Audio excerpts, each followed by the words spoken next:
Hello everyone. So in this video we are going to start with the demand and recovery chapter. अब demand and recovery chapter का हम लोग पहले introduction ले लेंगे. Okay.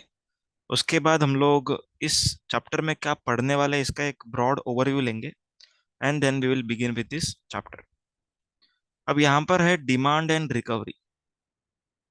Okay. Demand and recovery. तो जो रेवेन्यू अथॉरिटीज है that is department. Okay. Government वो क्या करती है, वो टैक्स का डिमांड क्रिएट करती है आपके ऊपर. ठीक है. You are assessee. आपके ऊपर टैक्स का डिमांड करती है. Okay. There can be several reasons of demanding the tax from the tax payer. हो सकता है it can be short payment of tax, it can be non payment of tax, it can be excess claim of ITC, it can be erroneous refund and so on. Okay. So tax authority जो रहता है वो क्या करता है, demand create करता है. और अगर उस डिमांड का आप लोग पेमेंट नहीं करते with in specified time period, या फिर आप अपील फाइल नहीं करते उस डिमांड ऑर्डर का, then the department initiates recovery proceedings. Getting the point क्या हो रहा है. तो सबसे पहले क्या किया जाता है, प्रोसेस बता रहा हूँ. सबसे पहले क्या किया जाता है, शो कॉज नोटिस दिया जाता है किसी भी पर्सन को कि ऑफिसर ये बोल रहा है कि please show us a cause that क्यों ये डिमांड आपसे नहीं की जानी चाहिए, क्यों ये इंटरेस्ट का अमाउंट आपसे डिमांड नहीं किया जाना चाहिए. ऐसा आप एक शो कॉज नोटिस मतलब अथॉरिटी दैट इज डिपार्टमेंट आपको देता है. ओके. क्लाइंट को देता है, असेसी को. अभी वो शो कॉज नोटिस का हमें क्या फाइल करना चाहिए, हमें रिप्लाई फर्निश करना पड़ेगा उस शो कॉज नोटिस का. ओके. रिप्लाई फर्निश करेंगे. अब रिप्लाई फर्निश करना मतलब क्या, जो भी वहां पर शो कॉज नोटिस में पॉइंट्स लिखे थे ऑफिसर ने, ओके, कि हम लोग को इस रीजन के वजह से ऐसा लग रहा है कि ये टैक्स आपको देना है, मतलब आपने देना है गवर्नमेंट को. तो हम लोग उस रिप्लाई में लिखेंगे कि ये रीजन की वजह से हमको ये लग रहा है कि नहीं देना. ओके. उसके बाद ऑफिसर क्या करेगा, उसको अगर समझ में आया, समझो आपका रिप्लाई, ठीक है, तो आपके फेवर में ऑर्डर पास करेगा या तो आपके अगेंस्ट पास करेगा. तो वो फिर ऑर्डर बनाएगा. क्या बनाएगा, ऑर्डर. ठीक है. ऑर्डर पास करेगा.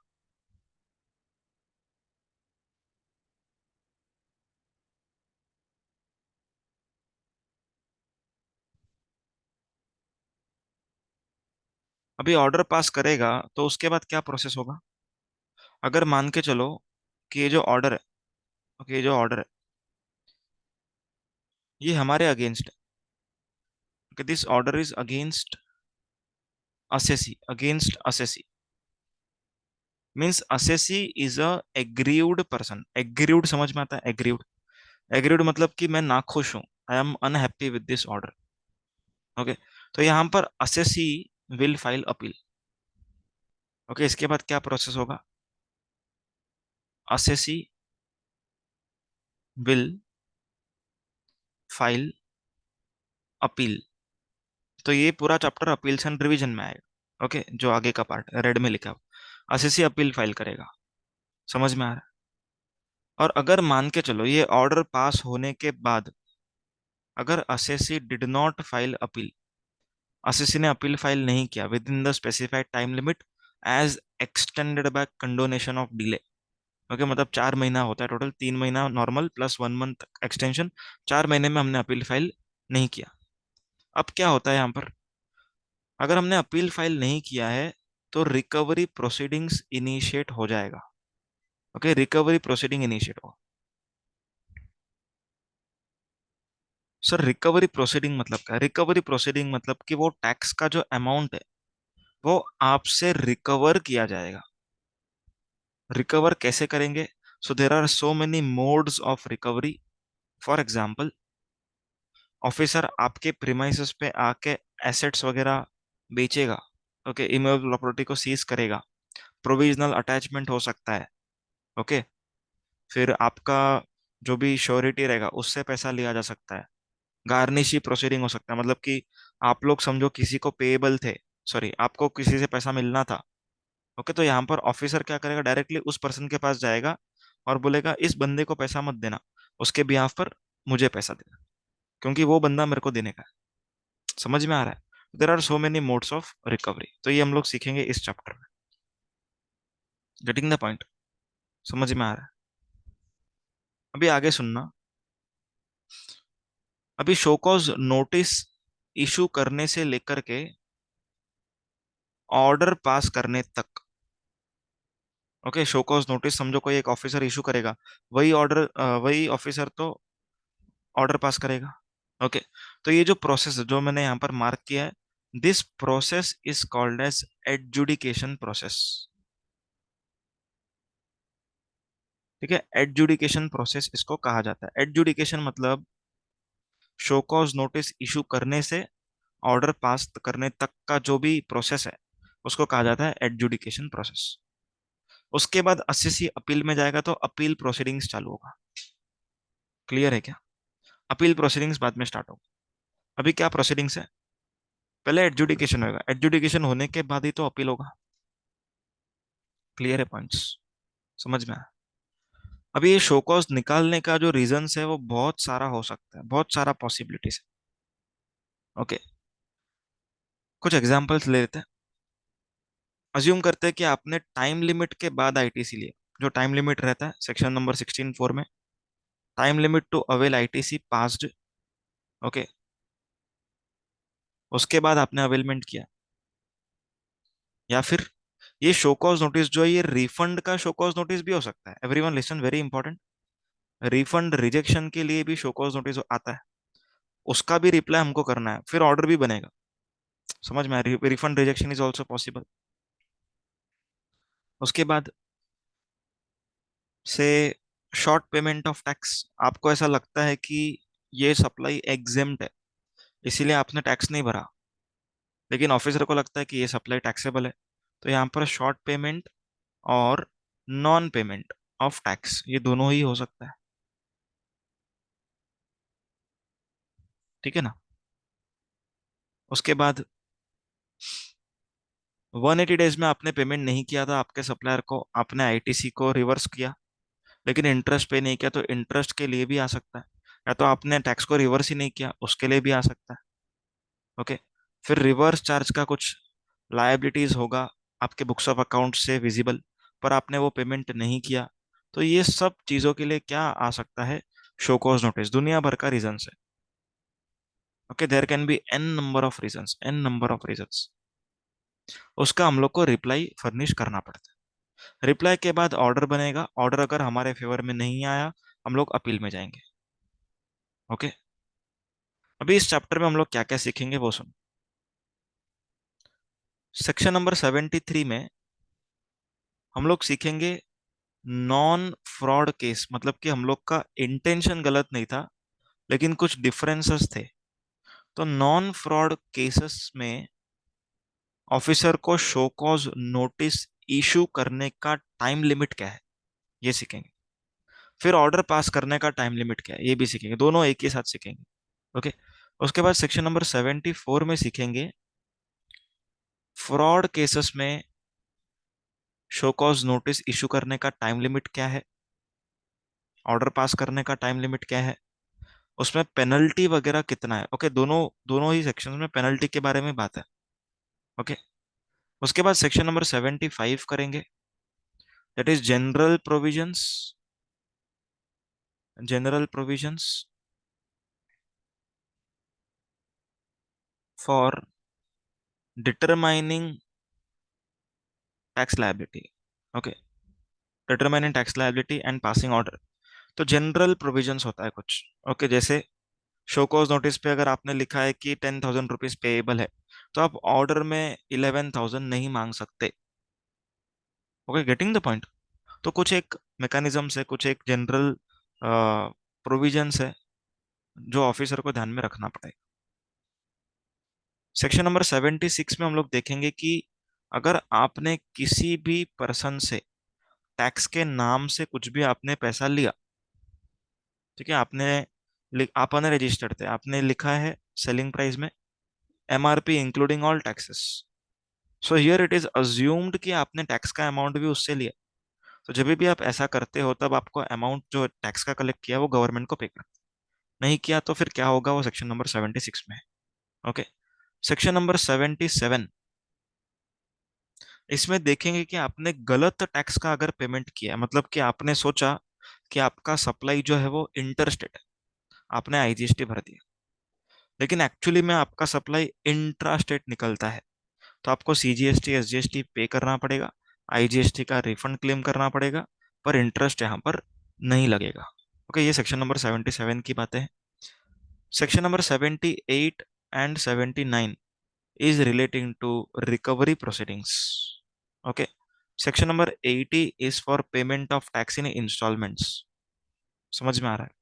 ओके, तो उसके बाद के सेक्शंस तो नॉट दैट इंपॉर्टेंट, डायरेक्टली एक ही सेक्शन इंपॉर्टेंट है फिर, section number 83, that is provisional attachment. Okay, तो हम लोग का ये फ्लो रहेगा। आ रहा है क्या समझ में क्या बोला? तो बेसिक प्रोसेस आपको याद रखना है, शो कॉज नोटिस, उसका रिप्लाई, फिर ऑर्डर, ऑर्डर के बाद अपील। बस इतना प्रोसेस भी अगर ध्यान में है तो ये पूरा चैप्टर एकदम इजीली हो जाएगा। ओके, क्या सीखने वाले क्लियर हो गए? शो कॉज नोटिस इशू करने का टाइम लिमिट, ऑर्डर पास करने का टाइम लिमिट, एंड कुछ पेनल्टीज के बारे में हम यहाँ पर बातें करेंगे।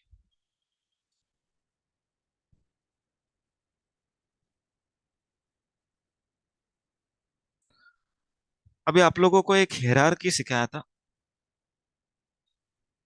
ओके, जब हम लोग असेसमेंट एंड ऑडिट ये चैप्टर कर रहे थे, तब एक हायरार्की का डिस्कशन किया था हमने, ऑफिसर्स का हायरार्की। क्या हायरार्की है ऑफिसर्स का? हायरार्की मतलब लोवेस्ट से हाईएस्ट वाला। Superintendent.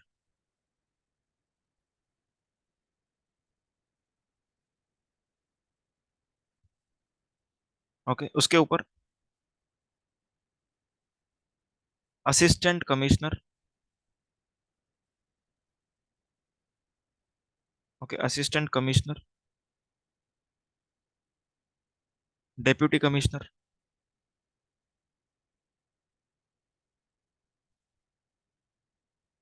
Assistant commissioner, deputy commissioner, उसके ऊपर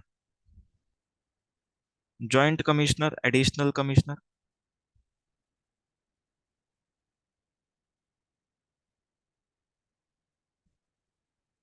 ओके, उसके ऊपर कमिश्नर,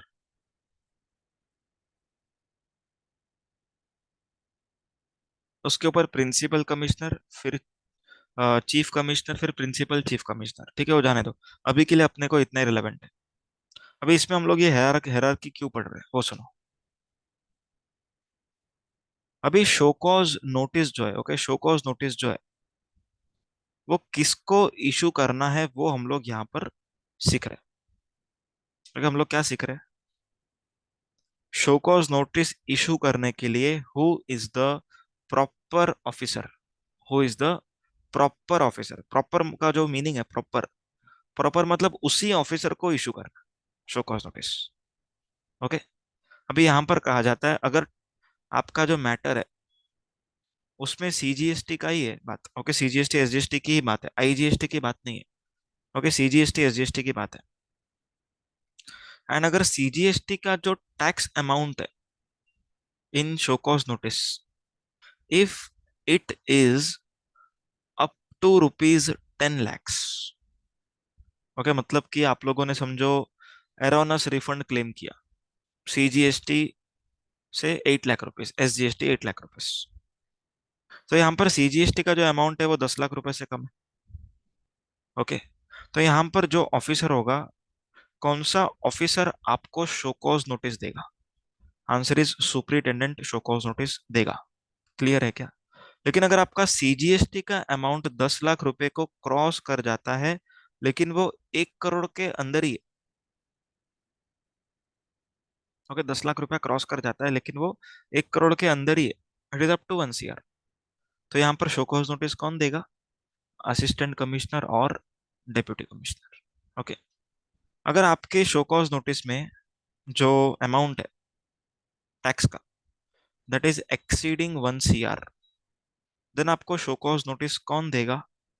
जॉइंट कमिश्नर या तो additional commissioner. Are you all getting the point?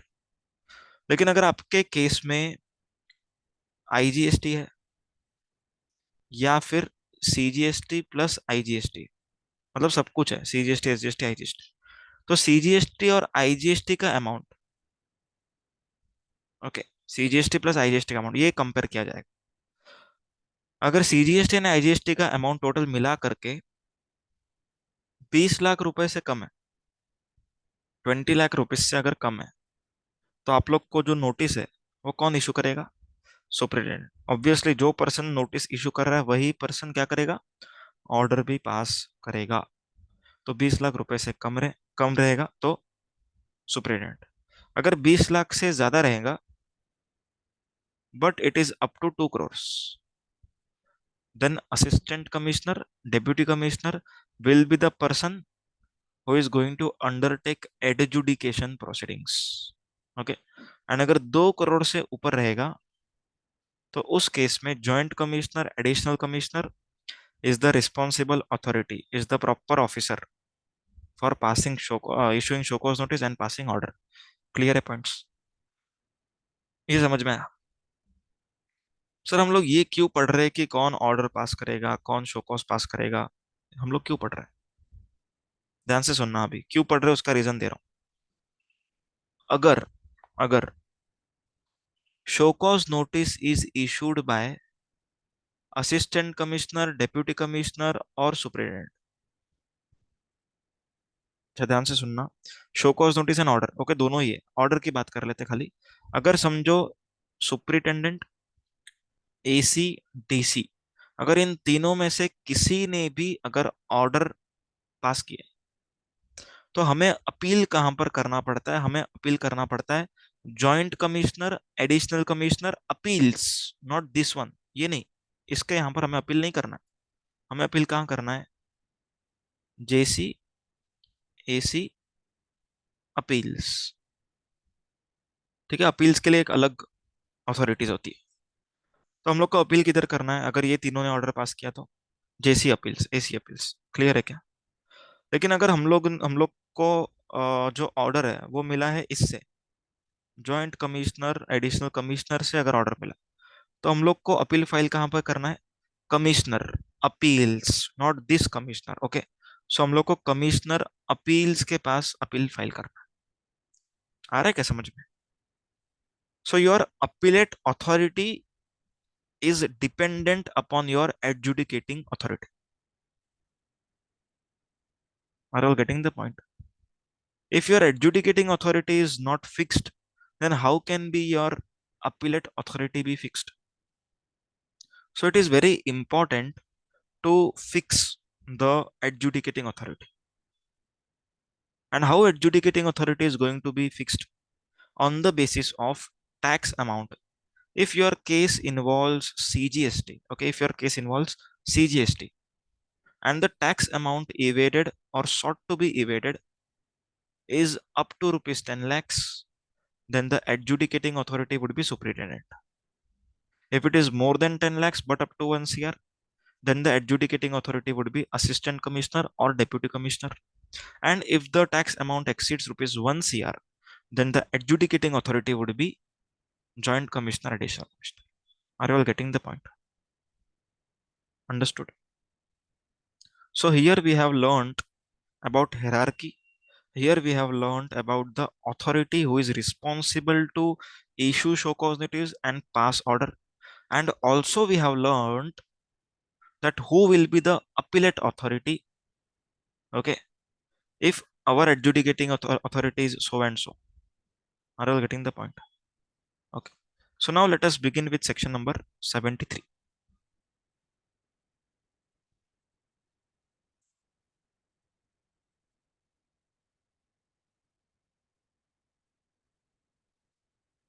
First of all, let us learn the definition of adjudicating authority which is given in the act. Adjudicating authority means any authority appointed or authority to or authorized to pass any order or decision under this act, but does not include, very important, here it says that adjudicating authority does not include some authorities. Okay, it means the authority which we are going to read now, they won't be responsible for passing any order. I hope I am clear. See, adjudicating authority means the authority which is responsible to pass order. But some authorities are not adjudicating authority, means they cannot pass order. Okay, and even if they are passing order, it will not be appealable at appellate authority. Okay, in GST basically there are two appellate authorities. One is normal and another one is appellate authority for advance ruling. That is totally separate. That is totally separate. Nothing to do with normal. So let us read CBIC. Then revisional authority. Okay, we can file appeal before GST 80 for revisional authority. Okay, but revisional authority is not adjudicating authority. Okay, adjudicating authority means the authority which is issuing show cause notice, hearing your reply, and passing order. But revisional authority, what it will do? It will directly pass the order. It will directly pass the order. Obviously, opportunity of being heard would be given, but not like show cause notice, then reply, then not like that. Okay. Then authority for advance ruling, then appellate authority for advance ruling, then national appellate authority for advance ruling. Appellate authority is not adjudicating authority. Then appellate tribunal and anti-profiteering. Are you all getting the point? Significance. Significance is it issues show cause notice, takes reply, and passes order.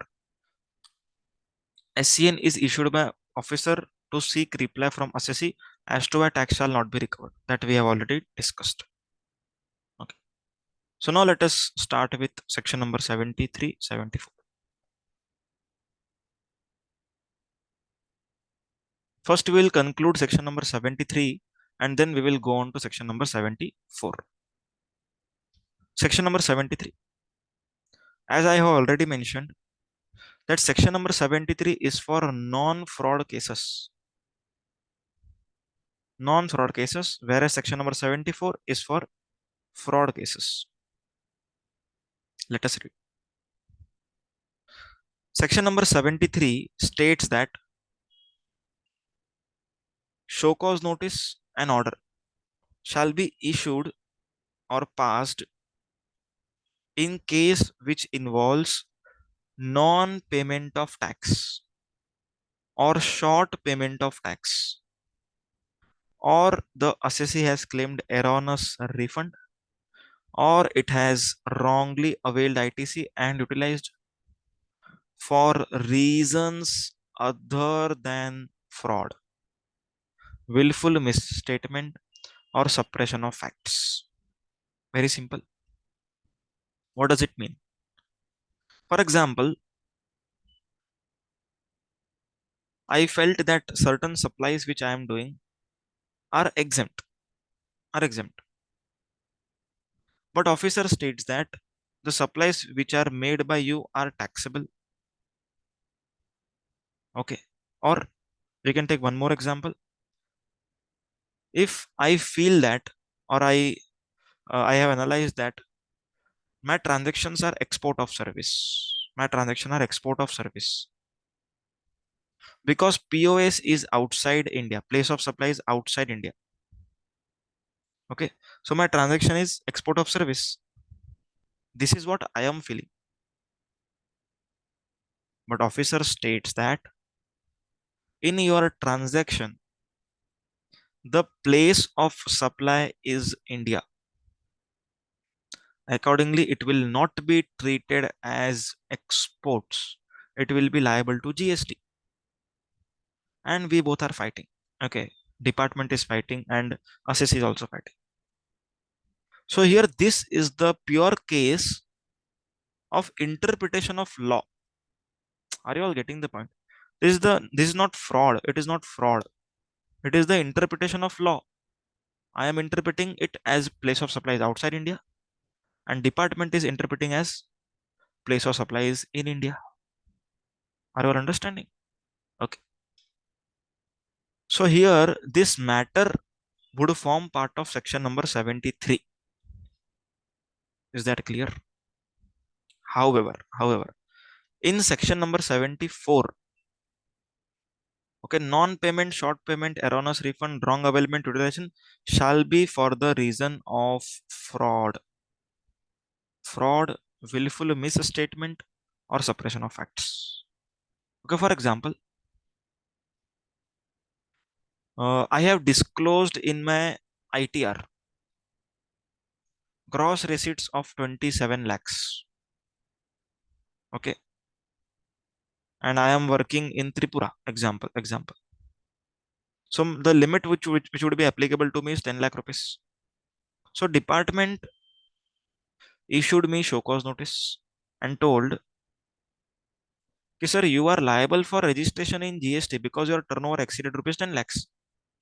You have reported it in ITR, but willfully, you have not reported the same sales in your GST returns. Okay, so this is called as suppression of facts. Are you all getting the differentiation? Okay, so section number 74 is for fraud cases, section number 73 is for non-fraud cases. Okay. Analysis. If interest, okay, not penalty, if interest payable is not specified in show cause notice, then also it shall be payable. Very simple. If in show cause notice, the amount of interest is not specified, obviously they won't specify because interest is levied up to the date of payment. And as on the date of show cause notice, it is very much unclear that whether you are going to make payment of tax, on which date you are going to make payment of tax.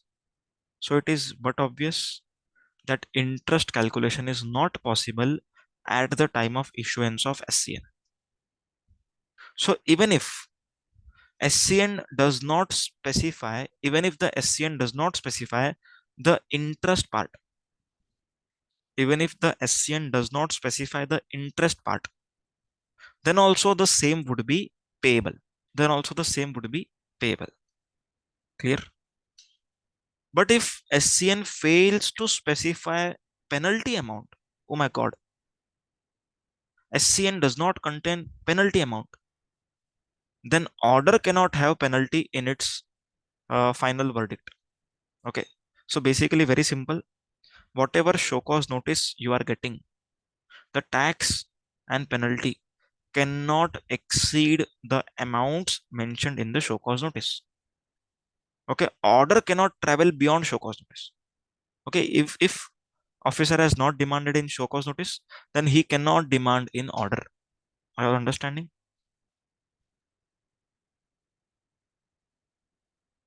Ahead.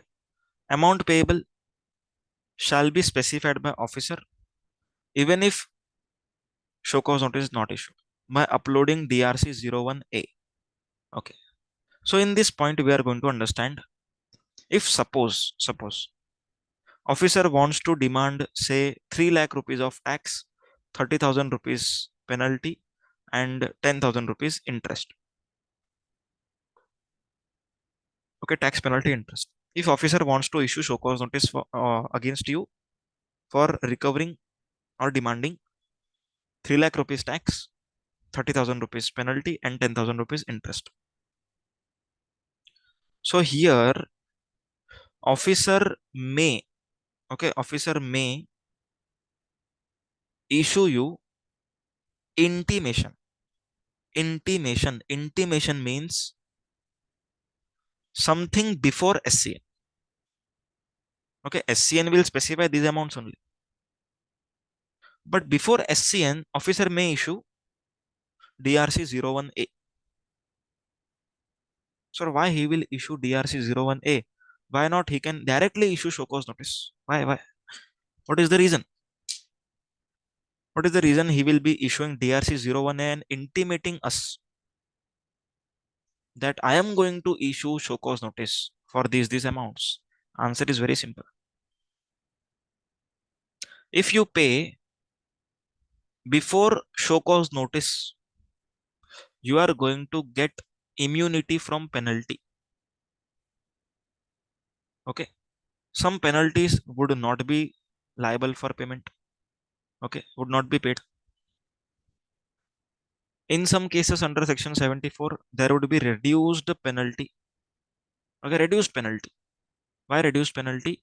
Because you are paying before show cause notice. Sir, how I will be getting to know that how much amount is liable to pay before SCN? So this is the point. Okay, you are going to get intimation. You are going to get intimation. In intimation, officer will specify the amount. If you pay as per intimation, then show cause notice will not be issued. Then show cause notice will not be issued. Getting the point? Show cause notice will not be issued. Why it will not be issued? Because you have already paid at the time of intimation, and penalty also will be uh, less levied. Okay, you will get the immunity from penalty. Understanding? Okay. So before SCN, there is one simple step, intimation. Then it would be SCN. Then it would be your reply, and then it would be order. And against order, we can appeal. And if the order is in our favor, department can file appeal. So what is the meaning of department can file appeal? See here. If for example, if for example, assistant commissioner or deputy commissioner passed the order in favor of assessee, in favor of assessee, which is prejudicial, which is prejudicial to the interest of revenue. Okay, which is prejudicial to the interest of revenue. Then in such case, the authority which is above this authority, that is a joint commissioner, it can file appeal. That is called as review application. That is called as review application. Getting the point? In simple words, if the subordinate authority is passing erroneous orders, which is prejudicial to the interest of revenue, then the officer who is senior to that subordinate officer can file review application. Okay, which is commonly known as department appeal. I hope the discussion is clear. Okay, here the meaning of suppression of facts is given.